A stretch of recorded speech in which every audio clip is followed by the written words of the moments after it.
It was great. I mean, we came out of the rink, everyone's on top of the world, exhausted but excited. So it's funny because I remember the Canuckmobile outside the Saddle Dome. So all the players came out and signed the car. And Big Pat comes out with a cigar, and he even put his signature on the car. So I mean, then from that point we went had a big meal at a restaurant, and everyone hit the rack and got up next morning and chartered down to Dallas. And it happened so quick. We didn't have much time to prepare, but at that point in time it didn't matter. The confidence level of the Canucks after they were able to come back and win that first series against Calgary, I'll never forget it. When this team took off from Calgary after winning Game 7 and flew into Dallas, I mean, all of us said, hey, watch out. This team is going to do some great things. You could feel it with the team. It was almost like, whew, we got through that one. Let's make sure we take care of business. And that's exactly what they did.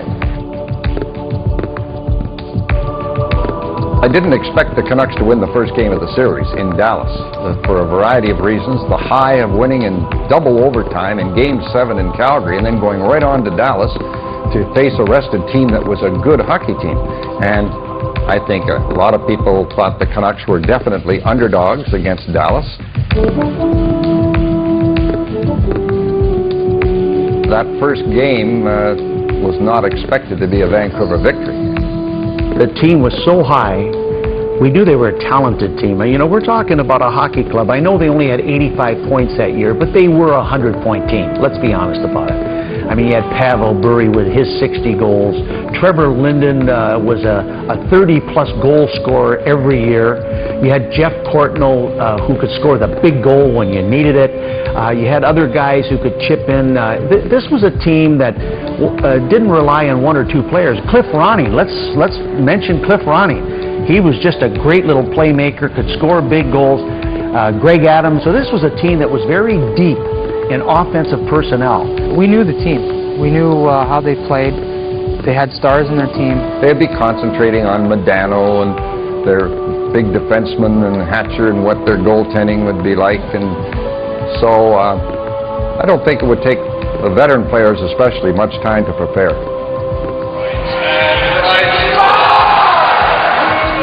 The Canucks just carried it right on. Jyrki Lumme stick handles to center, plays it up to Courtnall, now to Craven, shot scores! Murray Craven from the right circle opens the scoring for Vancouver. Canucks are leading 1-0 just past the 5-minute mark, and loose puck in front, they score! Handed to Courtnall. Jeff Courtnall makes it 2-0 on a terrible giveaway in front of the net.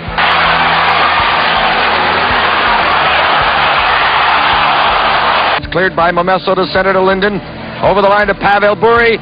Cutting to the slot, winding up, holds, shoots, scores! Pavel Bure, and it's 3-1 Vancouver. The Canucks won in Dallas, and the first game, and it sort of changed the whole series and the feeling.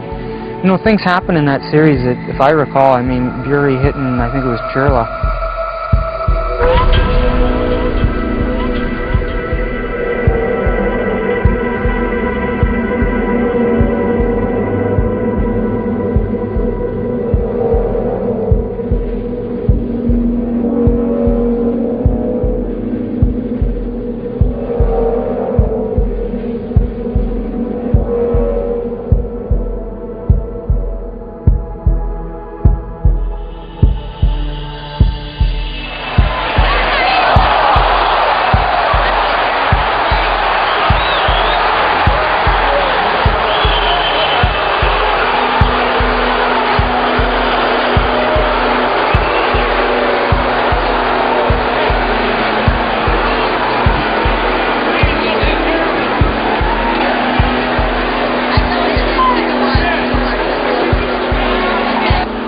You usually see those on kick returns in football. He was going to the net, Ronnie, and he got just hammered. And it was Pavel Bure.